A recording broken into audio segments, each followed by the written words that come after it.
सबकी होली शांतिपूर्वक गुजर गई, बिना गुजिया बिना मिठाई के गुजर गई। और इसके लिए सरकार को भूर भूर धन्यवाद कि कम से कम अपने कर्मचारी का इतना तो ख्याल रखते हो कि त्योहार पर भी वो खुश न रहे।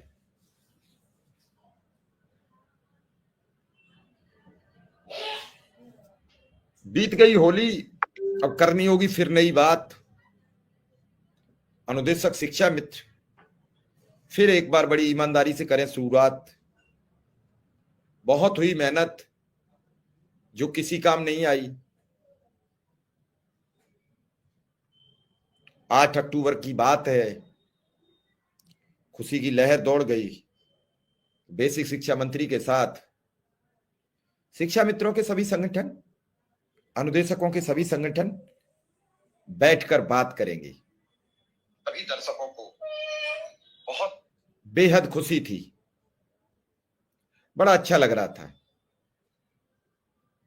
था कि दशहरा आएगा तब तक सब कुछ ठीक हो जाएगा। 8 अक्टूबर के बाद 12 अक्टूबर आता है।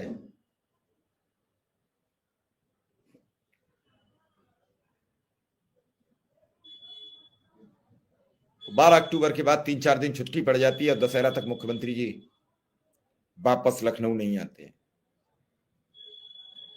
चर्चा होने लगी दिवाली पे कुछ अच्छा होगा। दिवाली गुजर गई।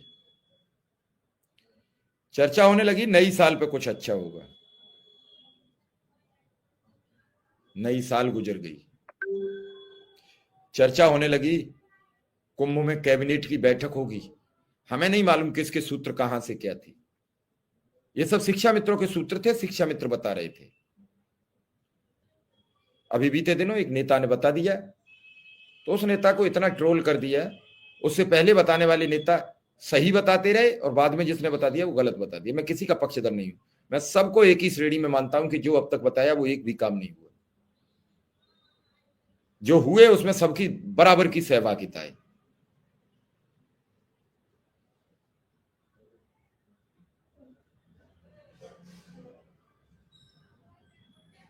लगातार अपने अपने तरीके से लोग आते हैं, अपने अपने सूत्र होते हैं, अपनी अपनी बात बताते हैं। शिक्षा मित्र और अनुदेशकों के सामने एक प्रश्न छोड़ जाते हैं, उसे सॉल्व करते करते उसके महीने 2 महीने गुजर जाते हैं और फिर वो उसकी कोरी कॉपी कोरी रह जाती है, उसमें उसे कोई अंक प्रदान नहीं होता। यही सिलसिला लगातार चला आ रहा है और इसी सिलसिला से वो निरंतर आगे प्रगति के पथ पर बढ़ता चला जा रहा है।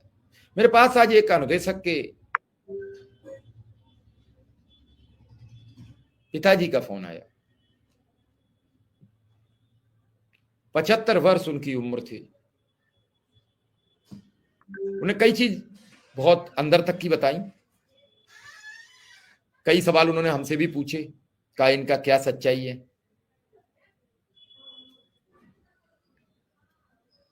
अगर बातचीत करें तो एक चीज बहुत साफ आती है कि इतनी खबरें समाज में चल पड़ी हैं कि अनुदेशक शिक्षा मित्र के परिवार निर्णय नहीं ले पा रहे हैं कि हमारा क्या होगा, तो आम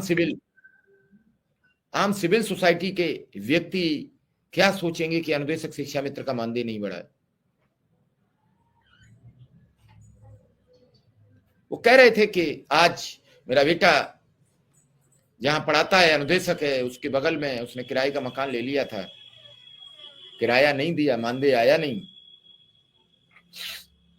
मकान मालिक ने सामान निकाल के फेंक दिया है। भावुक थे, रोने जैसी स्थिति में थे। बोले मेरी उम्र 75 वर्ष है, मैं क्या कर सकता हूं, मैं इस लायक भी नहीं हूं कि जाके वहां मदद करके उसके परिवार को सुरक्षित करता। अब जो लोग हैं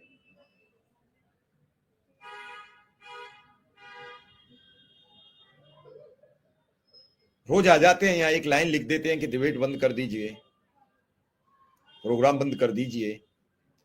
क्या मैं प्रोग्राम बंद कर दूं? कैसे कर दूं? वो मेरी पिता की उम्र के हैं जो मुझसे सवाल पूछ रहे मेरे बेटे का क्या होगा। मैं उनके भरोसे को कैसे तोड़ दूं? वो कह रहे थे कि रात को भी देख के सोता हूं, सुबह उठता हूं तो फिर देख लेता हूं कि रात हो सकता है कुछ बात न समझ पाई।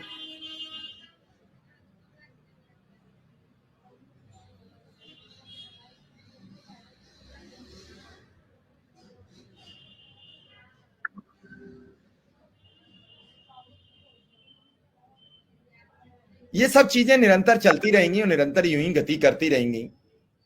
कोई एक थ्योरी तो बनानी पड़ेगी। एक एक वर्ष अगर किसी इंतजार में गुजारोगे तो आने वाले टाइम में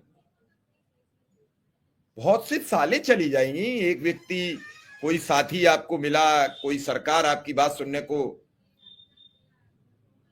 तैयार हो गया तो उसके सारे 1 वर्ष चली गई, फिर अगला आ गया तो 1 वर्ष चली गई।